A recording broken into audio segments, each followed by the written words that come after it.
If you'll come with me, you'll float too. You'll float too. You'll float too. You float too! A Stephen King podcast. Hello, and welcome to the We All Float Down Here podcast. I'm Oscar. And I'm Simon. And today we are going to be talking about Stephen King's first published novel, Carrie. Which came out in 1974. So not only is it his first published book, it's also the 50th anniversary of it. And we have these lovely 50th anniversary hardcover editions. And beautiful book this, with a brand new introduction by Margaret Atwood, who age-wise and era-wise is a contemporary of Stephen King's. And there's an introduction by King, which he wrote in 1999. So previously, it was in another edition, obviously, but I'd never seen that. So I really enjoyed that. In that, he actually goes into some detail explaining some of the inspiration for the book, which I found really moving, really interesting. He dedicates this book to a couple of real-life people that were part of the reason for it. And just a beautiful edition to have, to hold, and to read. Nice sized font, the beautiful reading ribbon that works as a bookmark. This was the first time I had, earlier this year, reread this book since back in 1990 when I first read this edition, which this edition actually came out in 1983, but this was the first time I had experienced this book. So I love this cover, and I had to get a copy of this again. I gave my copy away a few years ago, so I was lucky to find this one. It's got some pictures. It's not quite a movie tie-in at all, but it has got some pictures on the back from the movie, which the movie was 1976, and we will talk about that.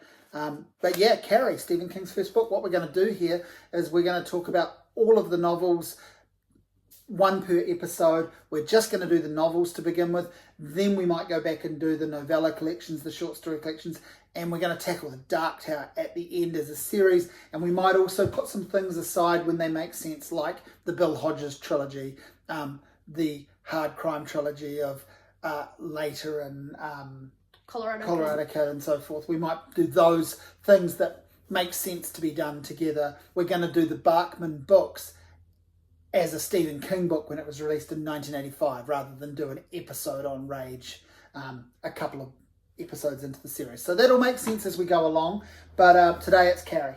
Today it's Carrie, and I read this book in 2022, which is when I first got into Stephen King, or at least Stephen King's actual written novels. And I'd read a few novellas first, but putting those two novellas that I read aside, this was the third novel that I read. And the reason I read this was because I knew it was his first, and it's quite short, which I'll get into soon. I'd watched the movie first, so I was sort of familiar with the story, and I knew what I was getting into, which was really helpful as a new King reader. And then I reread this in 2024 in preparation for this book, even though I probably should have waited a bit to read it with this actual beautiful book. So I read it in 1990. It was the third King book that I read also. Coincidentally, I read Pet Sematary, then I read It. I read those two books in just a few days, even though It's monstrous. And I obviously read Carrie very quickly. I read it in 2 sittings. And funnily enough, this year when I finally got round to reading it again, having watched the movie a lot, which is part of the reason I put off rereading it, I also read it in 2 sessions. I found this to be a really enjoyable book to dive straight back into. Carrie is the story of a teenage girl who is bullied. She is not cool, frankly. She is the target in the school, in the classroom. She's the nerdy kid. She's naive. She doesn't know much about the world, and she has this awful, overbearing, overly religious mother who all but keeps her in a closet and makes her do chores, and is one of the great despicable characters in modern fiction for me. She's one of King's great early examples of a villain that you can't help but look forward to reading about. You want to see what happens to Margaret White. You hope it's bad, and in the end, of course, it is. We don't have to worry about spoilers with a 50-year-old book. But part of it is that Carrie learns that she has this power of telekinesis, and that there's this supernatural element that touches on witchcraft, but also it's this great metaphor that King is working around puberty and around the rage of puberty as a response to the trauma that she suffered. So as she learns to move things with her mind and control things with her mind, she starts to get in mind the idea that she could seek some revenge. And that is the kind of the setup of the novel and the movie, and it obviously goes to this enormous big climax. Big climax. But the interesting thing about Carrie is it almost didn't happen. It was almost not going to be released. Stephen King apparently got a wee bit into it and threw it in the trash, only for it to be picked up by his wife and novelist Tabitha. And she read it and thought it was really good and maybe sent it off to a publisher without him knowing, or helped him with some descriptions. There are different sort of tellings of this sort of Stephen King lore. But that's just really interesting to me, that one of his most iconic works might have never even been the start of his legacy of being the king of pop. That's right. And also, like, people watching this will know this, but he had already written other full books. We just hadn't seen them yet. He had written stories and was publishing stories. And the whole reason he started writing Carrie was, I'll have a go at writing a novel and I'll see if I can sell it and make some money, because he was his family. For his family. He had a new kid, they had a baby, and he was a teacher at a school. Yeah, and he'd had some pretty mundane jobs ahead of that, and they were struggling to get by. They were newlyweds with a child, and another one, a few years later they had another one, and he was trying to set up he wanted to write, and he was thinking that maybe it wouldn't be easy, but maybe he could write and sell a novel. And of course that happened. He ended up doing pretty well for himself, it's fair to say. He sells the film rights to Carrie and makes some pretty good money. It was a hit film, which we'll get into. And actually that film, I've got this other copy of, which I'll hold up briefly, of Carrie. It's part of a trilogy. These are King's first 3 books, and as you can see in this omnibus or bind up, you've got The Shining, Salem's Lot, and Carrie. You've got this was obviously released to time with The Shining movie, hence the cover. But all 3 of those books were turned into movies within a year or 2 of their publication as a book, and all 3 of those together created the interest in Stephen King hugely as both a writer and as a subject for more of his books to be turned into movies. We will get into this each time we talk about the books, but in the early 80s there's just this rush to publish, absolutely, for him to publish, and then for everything he publishes to be turned into a film. So Carrie becomes this great success, but as you said, there's this amazing what if that it might have just ended in, and there are various stories. Some people say he only wrote a few pages and didn't like what he thought. Some people have said he wrote the whole thing, that he wrote it and then dismissed it, and some people have also pointed out that there's some stories that Tabitha actually helped write it, that she really helped create then there's these other stories that she didn't have anything to do with it, but she was this wonderful supportive wife and fellow writer who recognised he was doing good work and reassured him, which is actually a form of collaboration. She actually urged him on. So we have heard that it's always been said that we have her to thank for Carrie existing, which is an amazing story. It's a great story. It's one of my favourite Stephen King stories. Exactly, me too. Now that we've talked about the story of Carrie and how it came along, why don't we go into our actual opinions on the novel, and just what we like about it, maybe what we don't like about it, and just, So I just want to say we both really, really love Carrie. There are some great parts of this book. It's a hauntingly accurate depiction of bullying, but it's so fun to read. As I said, it was so short, so you can fly through it. It's just so fast-paced. Like, the second you're introduced, Carrie's a nerd, Carrie is picked on, and it's just, you already feel sorry for her, and then it just gets worse and worse until it gets better and better and just more creepy and more horror. And early on that she's naive, and that she carries this weight. She struggles through the world. She's not happy. That, and as a reader, you're pulled along into that, and that of course is this great skill we then learn that Stephen King has. Those of us who carry on reading his books, that he makes wonderful backstory for his characters and brings that in these little parenthetical clauses. There'll be a comma, and then there's or some brackets, and there's a little blah blah blah, and it's a little memory of something that's unique to that character, and it's them telling you, this is a little thing about me, and you grab that and you hold that as you read along, and he does that so well. And I was reminded of that because I read this, as I said, in 1990, and I thought about it often, and I thought about rereading it, and I never got round to it. And my memories of watching the movie heaps and the remake of the movie meant that the story was pretty embedded, and I didn't feel I needed to reread it. When I got to it again this year, I not only felt that the book had largely held up, all up, and was totally okay by me as a story of its time, but I saw all of those King tropes that I now know and love, and I saw that many of them were pretty much there in the first book, which amazes me. Yeah.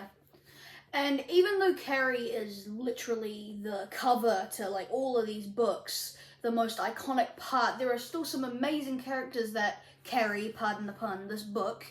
For example, Margaret White, and it's just one of my favorite, I'd say, one of my favorite parts, one of my favorite tropes of King's works is just how he doesn't shy away from giving you all the grim details of these horrifying villains that are mostly humans that he writes up, which we'll get into that throughout the throughout his whole bibliography, but this one as well. And then also a little bit less traumatic, but a very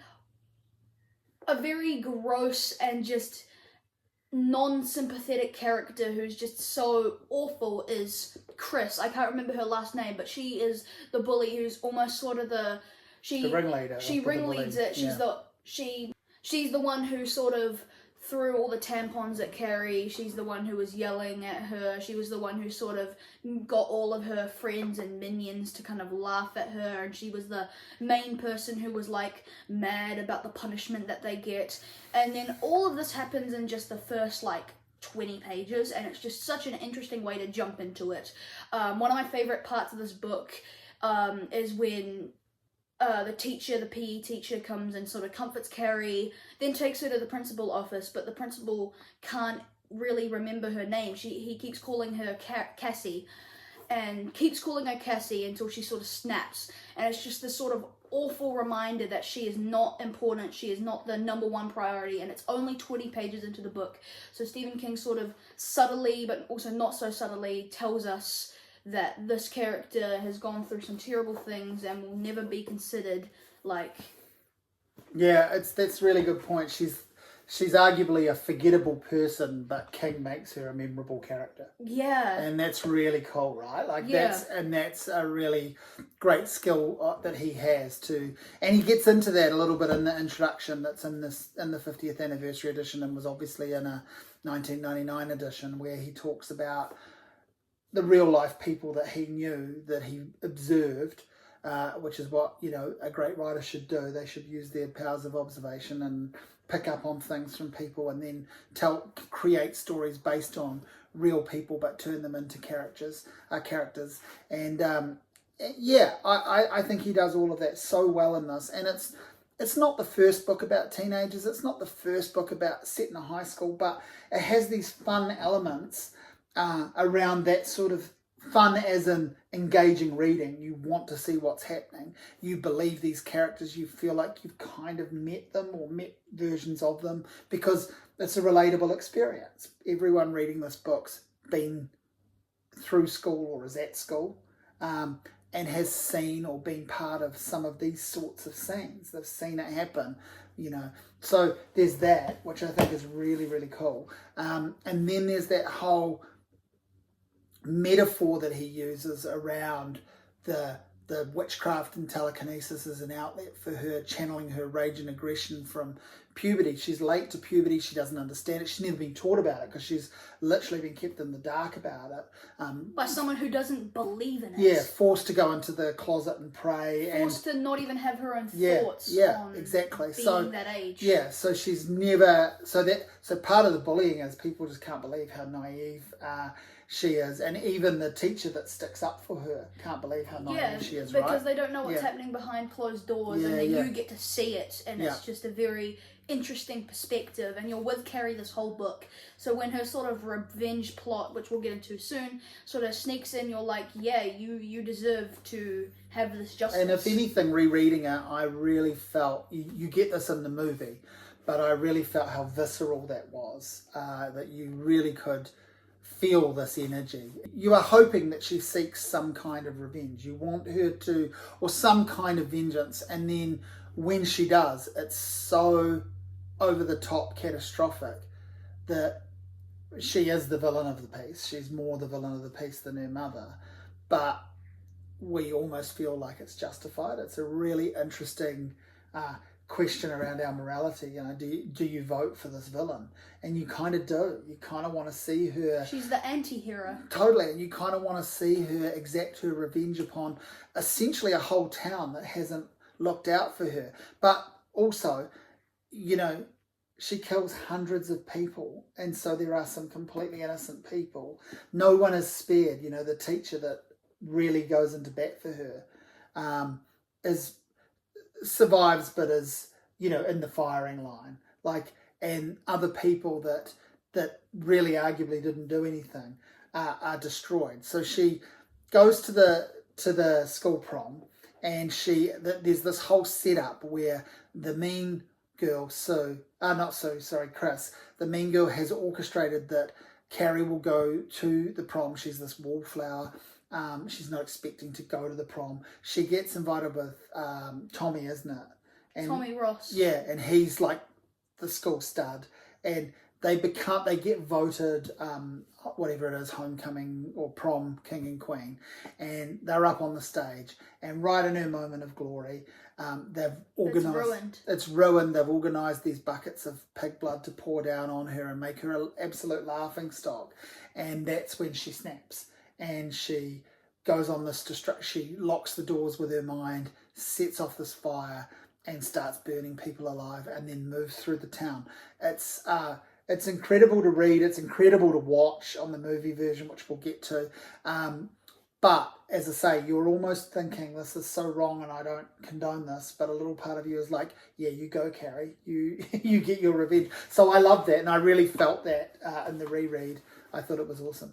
The other very interesting character in this novel is Sue. Yeah. Yet again, can't remember her last name.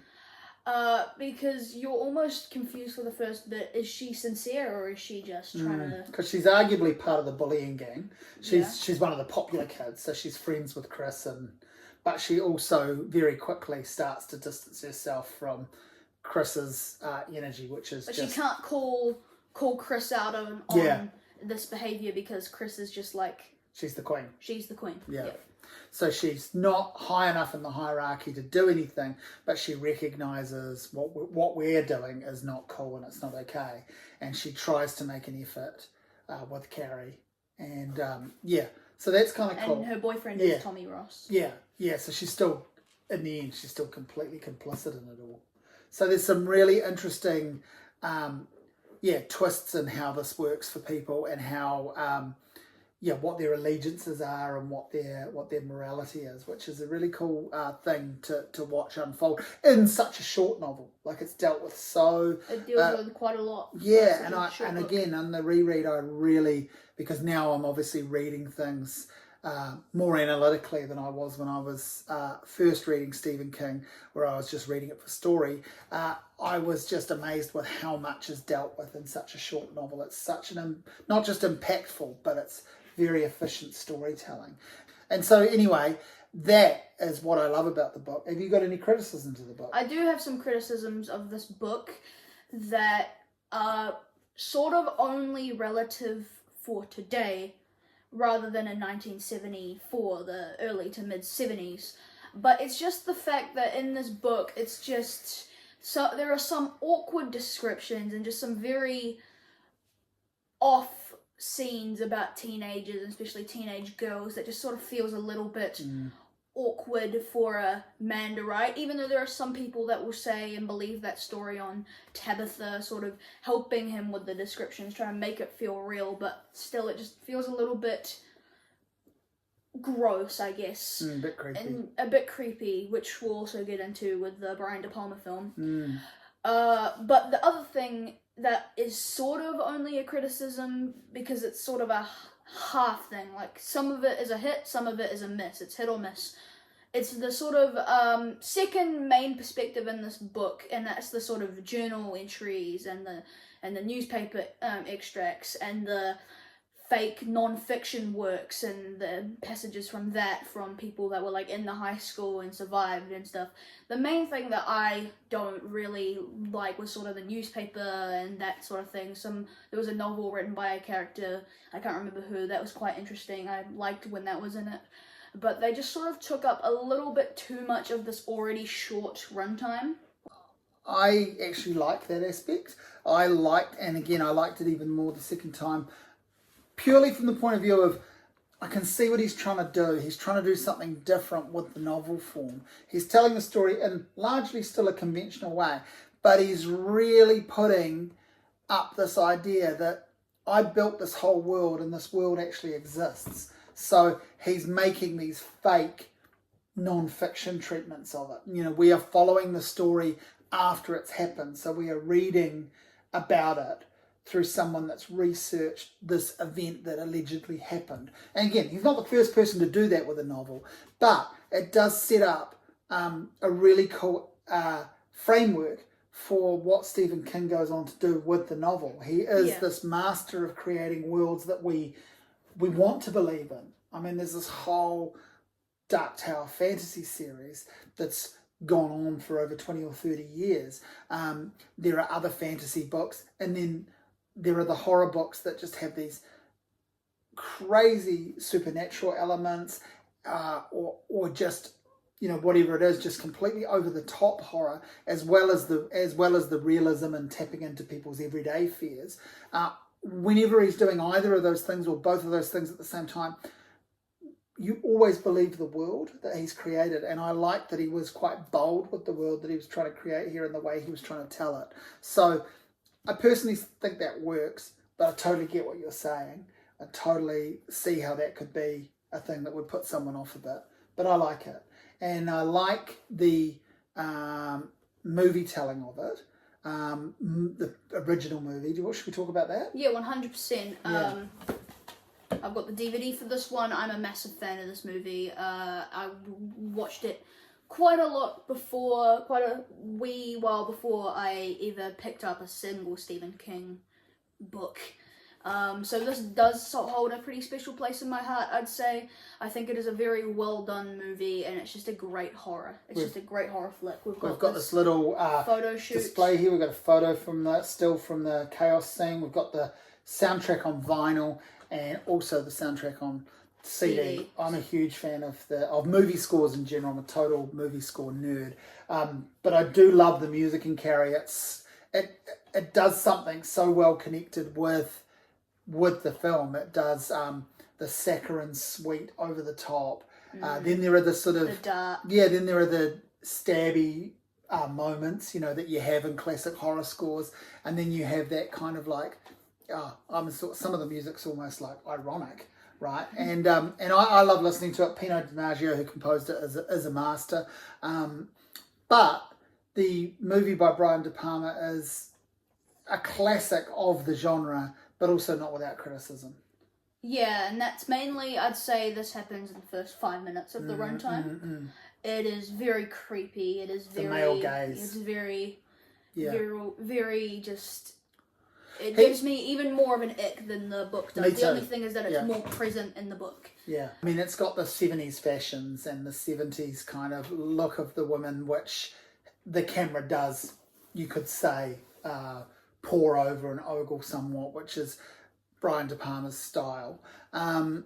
I feel that. I definitely think that the start of the movie is pretty creepy.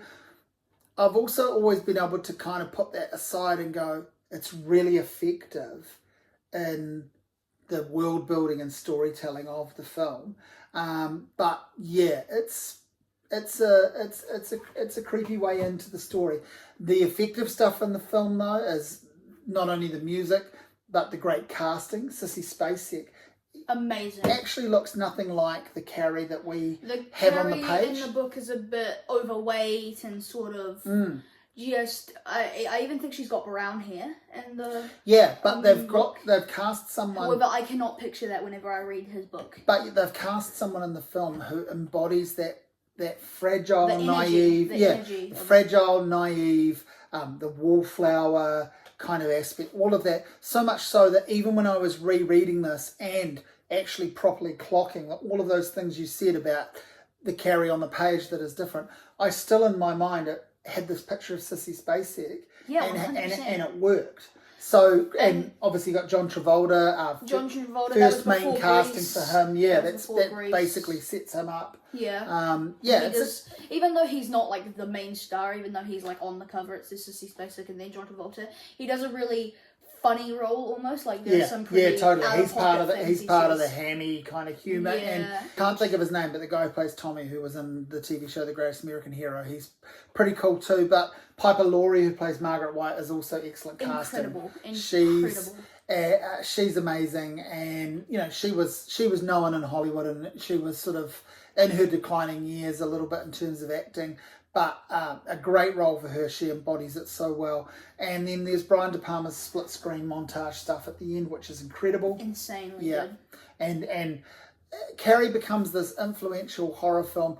Most directly, it's seen as being arguably ripped off by Friday the 13th, which was already doing its job ripping off Halloween. That's what it was doing. And then at the end, it takes Carrie's amazing jump cut finale and basically just grafts that onto its story, does the exact same thing. It's not quite shot for shot, but it's the same principle. It's even the same kind of style of music that they use in Friday the 13th, the serene, false calm, nothing's going to happen, it's all over.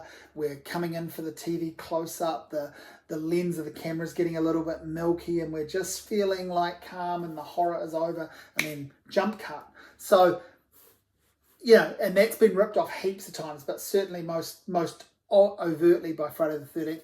Friday the 13th then basically did it again in Friday the 13th 2 and 3, and some of the other ones it just kept doing it, which was its own great formula. But the Carrie movie is also a really influential type of horror film for its setting. This idea of it being the high school prom. You've got the prom night movies. You've got the sorority house massacre movies. You've got, years later, you've got The Faculty. You've got all these films that are set in high schools or around high school students. And you've got the slashers that take a while before they... Carrie's not really a slasher, but in a way it is, for the way the body count piles up and the way that there's no actual overt blood and horror for quite a lot of the runtime of the movie. Yeah. The build up to it, but you can feel it. It's a tension builder. Feel it. Yeah. Like almost from the start. And all of the stuff that's so good about Carrie by Stephen King is just put into this movie so well. The scene with the pig blood is just incredible. Like such an iconic horror movie scene. It's a big build up. Like it's like it's a few minutes straight of just like of them collecting the blood too, right? And then it just you're just waiting for it. You're waiting for it because you know it's gonna happen. But you've seen the whole journey of it. You just see Chris and her boyfriend like almost tugging the rope. Yeah. Just for the second the rope gets fully pulled. Yeah. All of this big happy moment for Carrie is just gonna be butchered. And part of the horror of the film too is that dementedness of watching them go and collect the pig blood, killing the animals. Yeah. And taking such glee in it, like it's the idea that this is going to be worth it. It's going to be the best prank ever, which is awful. You're right. That's amazing. But now they did reboot the film. They rebooted it actually a couple of times. There's even an aborted musical. Was it 2013? 2013 was the. They do that at a time when horror films have been getting remade and retold and rebooted for really the last 20 years. There's been all of the major franchises and iconic films from your Texas Chainsaw Massacre to Halloween, Friday the 13th. All of those have been getting retold. And then lots of standalone films have had a new version of them. Not many of them have worked, and it's fair to say that the 2013 Carrie doesn't really work, although it's a little bit of a noble failure. Like there's some nice ideas in there. They do update it so the kids have cell phones. They have cell phones, and sort of some of the prank stuff is done through via social text. media. And also it touches on the bullying aspect of phones, which obviously has it's very increased. Interesting. Even though this was quite a wee bit before. Like, but that's cool, right? Like so cyberbullying got really it's in the start of awful. That's right. And so there's some commentary there, and that's quite cool. They still follow the storyline essentially, but basically, so you've got two major problems, as I said. Essentially, even outside of that cyberbullying phone thing, you're not really doing anything new at all. You are just hitting the marks and telling the same story, just in slightly different clothes. Yeah. And then the casting doesn't quite work. You do have a pretty good mother. Can we just say the best part of this movie by far is the mother? Yeah, which is Julianne Moore, who's an amazing actor. She's never not great as far as I'm concerned. But yeah, the person chosen to play Carrie just doesn't fit the bill. Doesn't fit the bill doesn't at work. all. Yeah, it just seems odd. She probably does her best. She's just not. She does her best, and I'm sure she's a good actor. I know I've seen her in some other stuff. I just can't think of what. But she's just not weird enough. Yeah, totally agree with that. Like it's like a non-weird person just trying their best to be awkward. And you don't feel she looks too similar to the other people in the film, so you don't feel she's out on her own. Whereas Sissy Spacek and the Carrie in the book, we feel that they are like these ultra nerds, that they are the only person that looks and feels like them. There's no real evidence that the Carrie in the 2013 film should really feel like that, except we're just being told that. And so that doesn't work. It's an okay film. It's not a recommendation, whereas the 76 film... I really don't like it. Yeah, whereas this is a huge recommendation. We love this film, eh? And it's a horror classic even outside of the book. Many people will have seen Carrie the movie without reading the book and will love it. There was this really weird, I'll just mention, 2002 TV movie of Carrie, which is about 2.5 hours long. And it does a pretty good job in a lot of ways, but again, a bit of a noble failure. I actually just saw it last year. You didn't watch it, you watched little bits of it. I was doing something else, listening to something, and you were watching it, and I was in the background. In the States, and it was just... Yeah, it was fun to be able to see it, because it had been on my list of, like, I'd love to be able to find that. You hadn't watched it? I'd never seen it. So I liked it. What I liked about it was the casting's pretty good. Again, you've got really great, strong Patricia Clarkson. So you liked it? I liked bits of it. I liked Patricia Clarkson as the mother. She's amazing. Again, a bit like the Julianne Moore casting, just the perfect person and a great actor. And she was a bit fresh in her career at that point. She was still sort of coming up and impressing people. But the other thing I like about it is it really does go into huge detail trying to follow the plot. But then it has this crazy ending that's completely different. Carrie survives, and her and Sue go on the run, and because she's left this trail of destruction, and basically the police are after her. Now that sounds bonkers, and it is, but it was being framed as the pilot for a potential TV show, and it's like, how do you make Carrie a TV show? Well, they found a way. Unfortunately, they didn't find an audience because it didn't get picked up and it didn't get made. But they found a way. So I'd file that one again under the noble failure. It's not a strong recommend, but I also love TV movies. I love trashy films and TV films. So I just got into it from that point of view. I was watching it. I was enjoying some of the clunky dialogue. It's a solid 2.5 hours. Yeah. So it's too long. It's too long, and I just noticed Carrie, the actual actor of Carrie, brings sort of nothing. She's nothing like Sissy Spacek or the book. Like the only thing similar to the book is she's got brown hair, right? Yeah. And she doesn't seem that awkward either. And the prom scene, which in the original movie is fantastic. The whole, that's the crux of the film in a way. That's what we're building towards. Because they've got this whole ulterior motive of this alternative ending. The prom scene was a real letdown. I remember in the 2002 film, it was really laboured and it didn't hit any of the marks, so that was a shame. There's also Carrie to the Raid, which is a completely unconnected sequel, which is another thing that used to happen quite a bit, doesn't happen as much now, where people jump on it's like jumping on a trend, I suppose. People jump on an idea that a film and a book is a success. They try to eke it out and make it happen again. I have seen Carrie 2, The Rage. It is pretty hard to find these days. I think it's pretty much been discontinued. They've got rid of it. It doesn't exist on streamers. The DVD copies are all probably in a landfill. It's probably been buried by court order. I did watch it when it was released, late 90s. I do remember that it's not good. I don't remember it frame by frame, so that's all that needs to be said about that. What else do we need to say about this book? We need to give it a rating. We're going to rate the film. I'm going to rate the book. Should we rate the film, just the original film? No, I'm going to rate. Okay. I'm going to rate Carrie 2013. Okay. 4 out of 10. Okay. That's all I need to say. Really don't like it. It's pointless. I would back up that 4 out of 10. And then this movie, I'm going to give it a 8.5 out of 10. Possibly a solid 9. And I'm basing these off of enjoyment, right? Like, I get that this could be a 10 based on literature and just, like, how iconic it is, but I'm not going to give it a 10, spoiler alert. I'm going to give this a 7.5. Bit of a hot take. 7.5 is really good, right? It's just, I prefer the movie a little bit based on just the actual way that they took the source material, and I believe they made it a little bit more memorable, which is a bit of a hot take, but it's what I believe. I'll give the movie, I'm going to agree with you about the 2013 movie. That's a 4 out of 10. Didn't need to happen, doesn't need to be watched, but the people in it do their best. I am going to give the original film a 9 out of 10.